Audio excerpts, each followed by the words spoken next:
let's get to some of our live questions. My name is Fellow Investor. I'm not sure that call credit spread. I'm sorry. That's what I've never seen that acronym before. That's okay. Everyone has their own acronyms. It says, what is your advice to adjust a CCS on NVIDIA? 330 call short, 340 long, expiring June 16th. So as I mentioned, we saw that strong run. Let's just take a look. I'm not going to have the right prices. Actually, I'm going to get the right prices. So let's look up NVDA. Okay, I'm not going to have the right prices, fellow investor. I'm going to get close to the right prices. Let's say that we were bearish on NVIDIA before the earnings came out.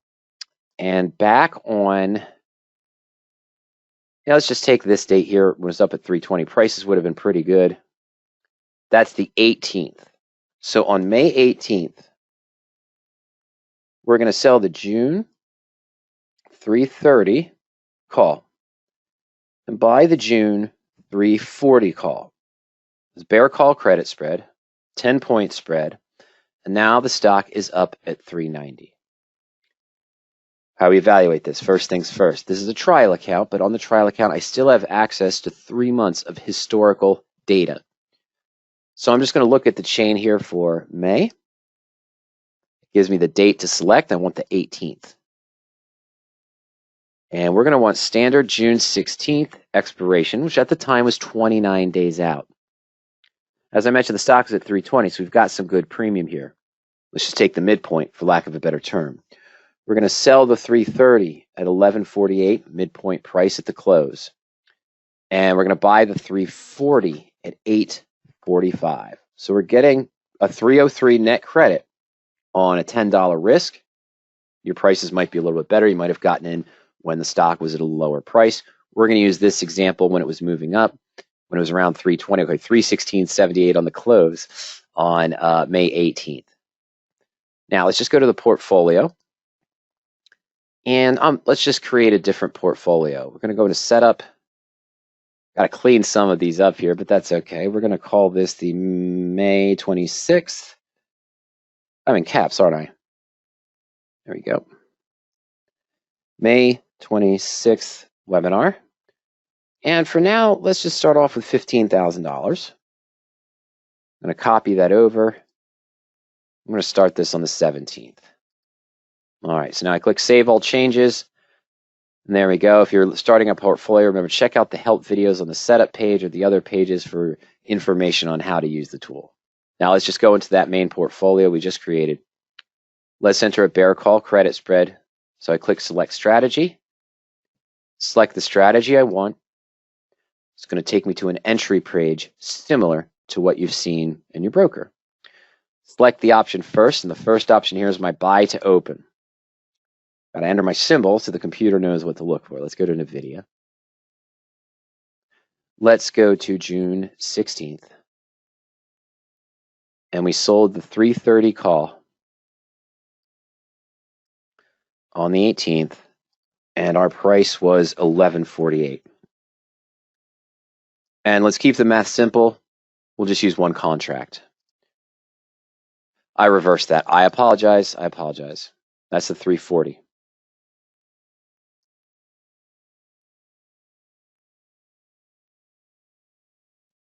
Sorry, folks. Sorry. Okay. Let's change that to the 340 call at 11.48, shall we? And we're going to sell the proper June 16th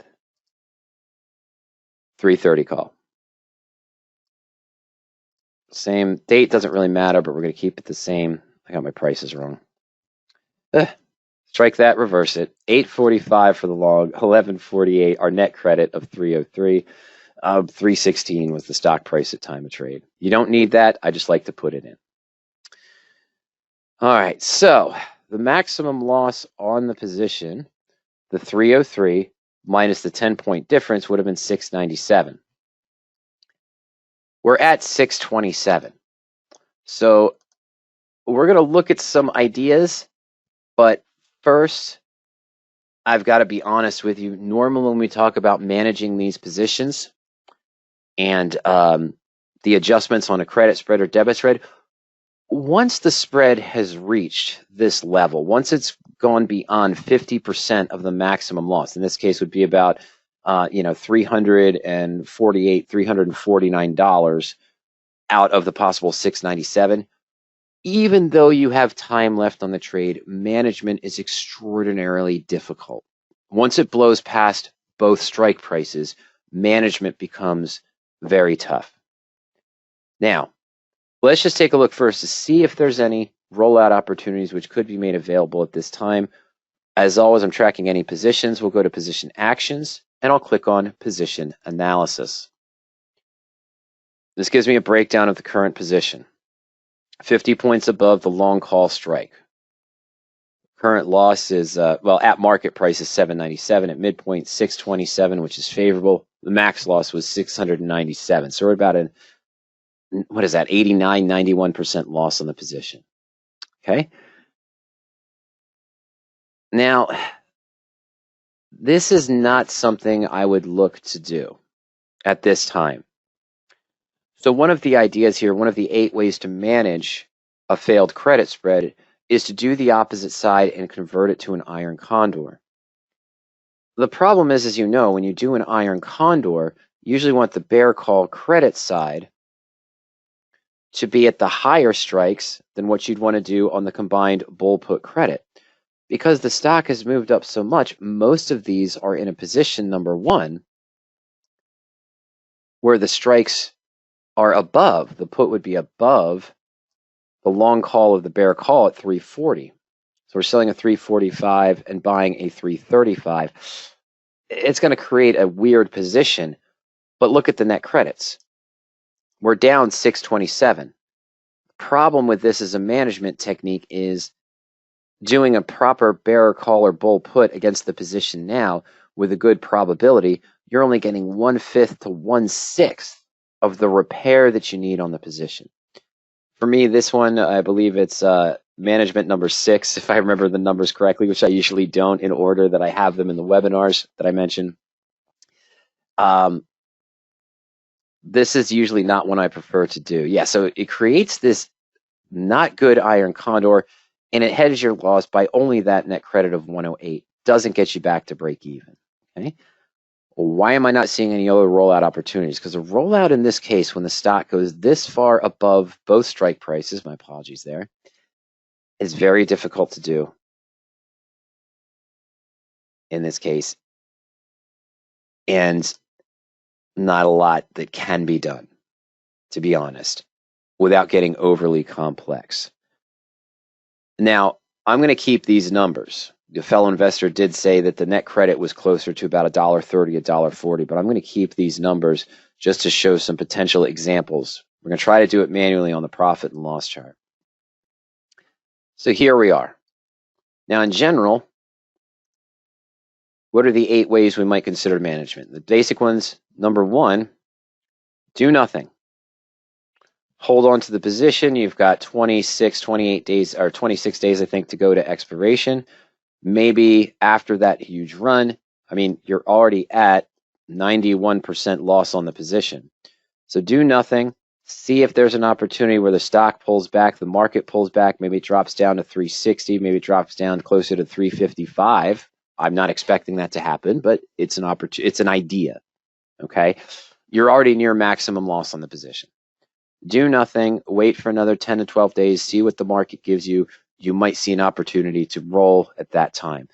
But as long as it stays deeper and deeper in the money, you're going to get closer to that 100% loss, in my example of 697 in those cases. Okay. Now, that's number 1, do nothing.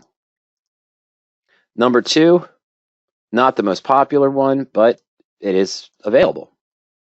Number 2, just close it. Wrong on the trade, wrong on the direction. This isn't an insult by any stretch of the imagination, but in any other credit spread webinar you hear me teach, you'll hear me emphasize that we'll never trade a credit spread no matter how much belief we have in the direction and the outcome of the unknown event of earnings. We never trade a credit spread or iron condor through an earnings event because of the unexpected. And this is the fault. This is the rationale behind that.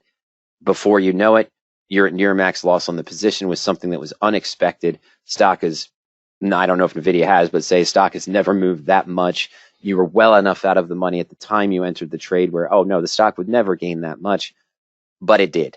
And it exceeded entire expectations. Went up another 10 points today, for example, with, just like bowling up my AMD position by another 5 or 6 points.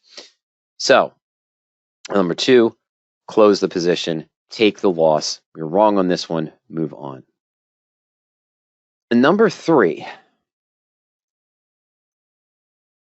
is close one leg, the short leg, I believe. Now, these could be out of order, as I mentioned.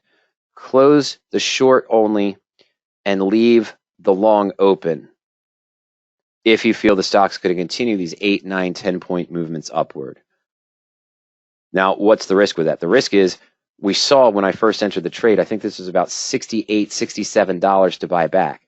So you still got about a $66 loss monetarily on the position. And you're holding a long call where your break even would now be at 406 with a cost basis of 66, maybe minus that dollar net credit would be $65 or so. So you need the stock to be trading at 405 just to break even in 26 days. Well, the way it's been moving wouldn't be unheard of, but is it going to continue to move that? Or is the interest and the excitement going to ebb off a little bit? All of these adjustments come with the pros and cons. And that's why it might help to review the 8 ways to manage a bear call credit spread from that bear call credit spread playlist for more insight and information, or the 8 ways to manage a bull put and then reverse it. But just so you can see, I said it was around $66, I believe. Oh, 62, I'm sorry. It was only 62. But still, if I just buy that call back now,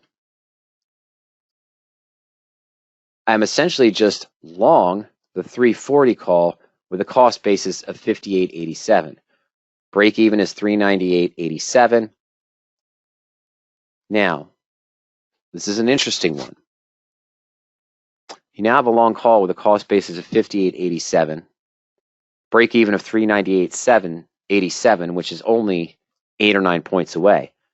Got a huge investment here, though, at $5,887, as opposed to having the margin requirement of the 10-point strike minus the dollar net credit you took in. So that would be about $8.97.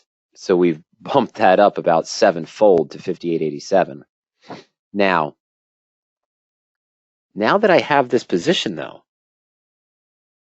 I have this long call, and I have a cost basis of 58.87. We know this long call that we have now is trading, what is it, about 40 or something? Maybe it's 50. Yeah, 51.75. So there's still that full 627 loss we saw with the credit spread. It's still there. If I sold to close the long, I'm only getting 52 back. So I'm still losing 627, 670, somewhere in that range. But yeah, I could do 2 other things at this point. So this is just number 3, close it. But after you close it and you leave the long open, yeah, I can't use June 2nd, though, because by the time you get there, it's only going to be Tuesday. It's only going to be 3-4 days left to expiration. Might not have profit there. So let's go to the other week beforehand, and let's take that 400 call. So what am I doing?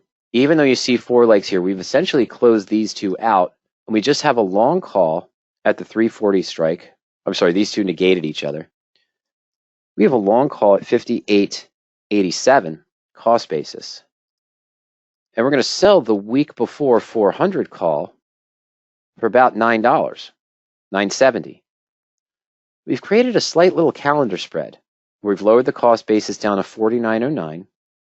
You could choose to go with a 395 strike too. You've created a calendar spread and you've given yourself another potential to convert it to a debit spread. We're going to talk about that in a moment. So you're doing number 3, you're closing just the short if you're expecting the stock to move up. But now you can take that number 3 a next step and convert it just to a calendar spread and have 2 right cycles to the 16th to generate premium against it. Or you could straight away convert it now to a bull call debit spread. I'm going to stay with the 400 strike. Nah, let's use the 395. 1525. Remember, we closed the short leg and that increased the call space of our 340 call to 5887. We're selling the same 16th of June expiration 395 call for 1537. So this is going to knock our call spaces down to about, 4350. Yep, 43, 4950, 4350, let's call it. On a 55-point spread, NVIDIA ends up June 16th above 395. Take a profit of 26.5% on the position. What's the risk? The trade-off, you see it right there. Your cost basis has gone up from, or the risk you had in the credit spread. The example I showed was 627. Your risk was a little bit higher because you took a smaller premium. You mentioned about $1.30 or so. So you're looking at 870 or so. Again, we're fivefold the risk. If NVIDIA starts to fall, we could lose 5 times the amount we initially could by just closing the position right now. This is the thought process you want to go through. What is the monetary risk to you? What is the expectation? How confident are you on that expectation as well? Now, I'm going to start over from scratch. That was 3. So we have do nothing and wait. We have closed the spread and take the loss. We have closed just the short, and then 3A and 3Bs convert to a calendar or straight away debit spread, where we had a potential profit, and we had that 55-point spread with a cost basis of 49, what did I say, 49.37, 49.50, 49.50, I think it was. Sorry, so we had the potential to make about $540 or so, and that was the return that we saw. Now, starting over from scratch, the 2 adjustments I already kind of wiped out because of the cost to close this. Even in my example, and your example would be worse. The next one, number 4, might be to close the position and roll. Roll it out to higher strikes. Keep with the bear call spread, your initial sentiment on the position. Close this one and take the loss of the 627, 650, 670, and then move up to, say, a 410. Oh, sorry about that. A 410, 420 out to June, or I'm sorry, out to July, out to August, or anything else. Roll the spread out, really. Not close, but just roll the spread out in a sense. Are you going to find any 10-point spread that's available right now that has a monetary value of 870 as a net credit? No, even if it's right at the money, you're not going to see that. The only way to get back the monetary loss at this point by closing the spread and rolling further out in time and up to higher strike prices is going to be to either increase the width to move it up to a 30, 40, or possibly 50-point spread on a credit, which means what? You're doubling, tripling, or quadrupling, as we saw, the risk on the trade if it continues to move against you. Or you have to increase the number of contracts. If I started off with 5 contracts, and I know I'm only going to get $1.30, $1.40 for something with a good probability, to make back 870, I'm going to need to trade 35 contracts. If I started out with 5, I'm going to need about 7 times as much, 6 times as much, or really 6 times as much. So I would take us up to 30 contracts, or a combination of increasing the strikes and increasing the contracts. So the idea of, oh, you always have the ability to close your spread and roll it further out in time to higher strike prices, stay out of trouble, only if you increase the strikes, which increases the risk, and or increase the contract size, which double increases the risk as well. When you hit this big of a loss, when you're near that 90, 97% loss, doing number 4, closing and rolling the spread, is not a great idea.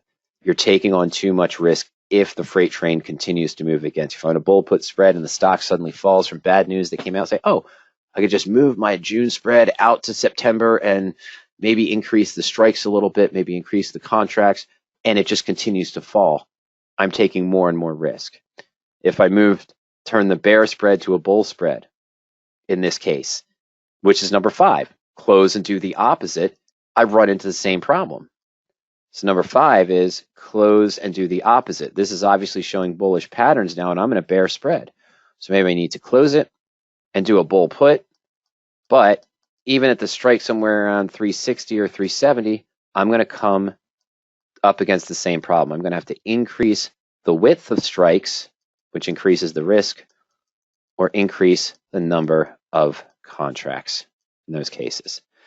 So you've got close with some of those other alternatives. Once you close, you just have the long call. We talked about the calendar. We talked about turning it to a debit spread. Those are some decent ideas. For close, rolling out the position when you're at this much loss is going to be very difficult without taking on 4, 5, 6 times the risk. 5, close and do the opposite is a similar one. Okay, so we've got so far what? Do nothing, close and take the loss and move on.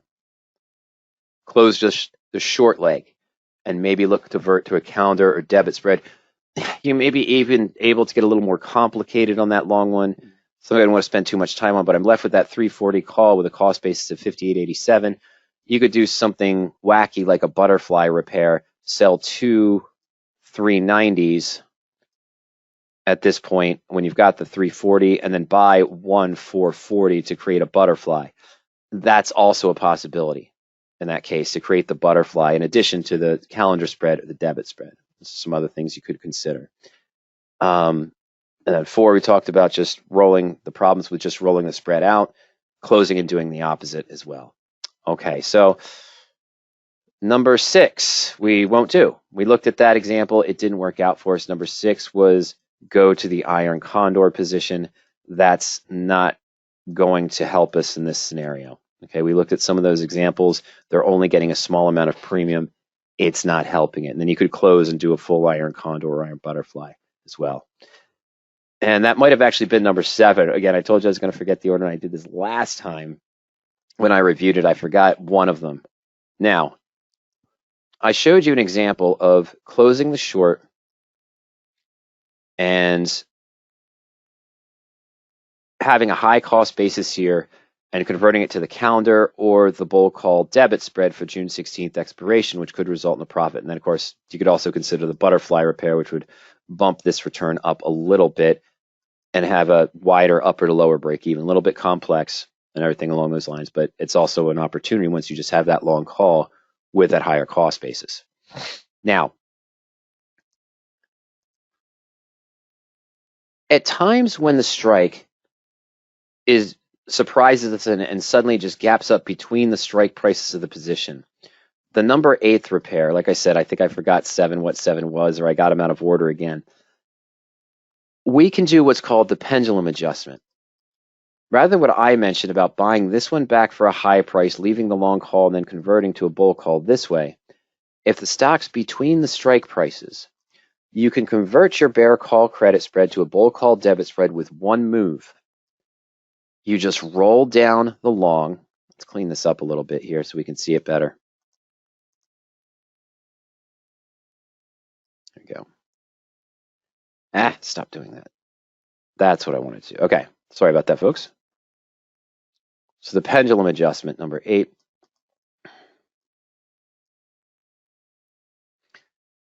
When the stock starts to breach my short call strike, it is trading between the strike prices. One thing I can do, now that it's showing me a trend that's going opposite of what I wanted, I can sell to close the 340 and swing it out and buy the 320 deeper in the money. I leave the 330, the sold option, the pivot point alone, and with one move, I've created a bull call debit spread. It'll have less of a profit, but it's moving in the direction that I want. Typically, the pendulum does not work in this scenario. Why? Because both of these options now are so close to intrinsic value because they're so deep in the money, and the 320 is deeper in the money, that you don't get the time value swap that you do if the stock is between the strike prices, where this is now the at-the-money option, and at the time, at the height of the at-the-money bell curve for time premium. So you can swap that 340 down to a lower time value that's mostly just intrinsic, and that can give you the pendulum adjustment. We'll take a look, but I don't think it's going to work. So what am I going to do? I'm going to swing out the 340 call for June 16th. I'm going to sell to close the 340. We're going to keep the same 10-point spread, buy the 320. Okay, so sell the 340, buy the 320. We know the price to sell was that 52 or so, and it's going to cost us $71. So it's about a 19-point difference. It only saves you, in my example, where the max loss right now was 627, the maximum was 697. Best case scenario, this only puts you at 569.50. Pendulum adjustment is best used if the stock has suddenly moved up and is between your strike prices. Once it goes beyond, as we are right now, it is too far. Okay, so take that into consideration. I can't give any direct advice on what I would do with this position naturally. I can't give any direct trading advice on these strategies, but we've given you some ideas that would work. We talked about do nothing. What's the risk of doing nothing? The stock continues up and you realize the full loss or closer to it. Close the position and take the loss. We're wrong on the direction of the stock. We're wrong on the sentiment of the stock. We're going to take this loss, lick our wounds, and try to make it back with other structures in the same strategy. No one wants to do that, but sometimes that is the best call, rather than doing a number 3, a number 4, or a number 5. Number 3 is closing the short, taking on that high cost basis for the long, and then risking the stock pulling back down where this starts to lose value. You could hedge some of that by converting it to a bull call debit spread or the calendar spread with a couple right cycles left between now and the 16th expiration. 3 technically, but you're not going to have a lot of premium next week because we have that extra day of time decay as the market's closed on the 29th. But it could work out in your favor if the stock stays in this range or stays up in this price.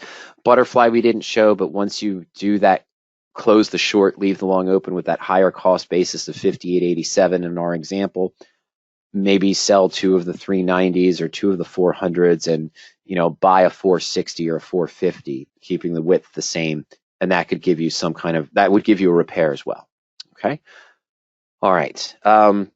Closing and doing the opposite, or just rolling the whole spread out, you're going to have to increase the strikes, or you're going to have to increase the number of contracts, which is drastically going to exacerbate the initial risk you had on the initial bear call credit spread.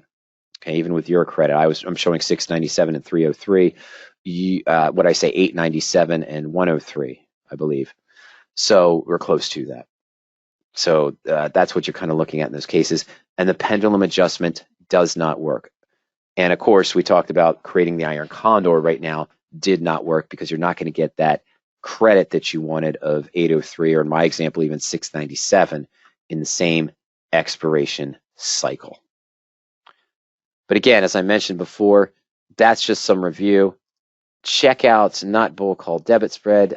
Check out the playlist here on, where is it? Bear calls. I know it's here. Here it is. Bear call, credit spread strategy, tools and criteria. There's an older one on 7 ways to manage the bear call spread, but there is an 8th way that can be done. But you can review that full presentation. It is a bit older, but those are just some ideas. To me, I'm sorry, it looks like the best one, best ideas, if you want to choose to manage this position, involved closing the short leg, taking that much higher cost basis and much higher risk, converting it to a debit spread, converting it to maybe a calendar spread, or potentially a butterfly. Those look like the most likely repairs to do. But again, as I mentioned at the very beginning, just as a disclaimer, once the position goes that far above both strike prices, totally ran away from you on your structure, then once it reaches past a 50-60% of the max expected loss in the position, it's better just to close the position maybe and move on. Okay, it's very hard to manage, and any management technique you do, as you saw, is going to probably take up the initial monetary risk you have, whether it's 803, look like roughly in your position, or 870, I'm sorry, compared to the 697 in the example we used here. We're going to go up 5, 6, 7, 8-fold the initial risk we had, and there's a potential to lose that as well. Have to ask if we feel confident enough in our new direction of the security and our new analysis that for the next 20, 25, 30 days or so, this stock's going to continue to perform because I can take 8 times, 9 times the risk I initially would have been okay taking at that time.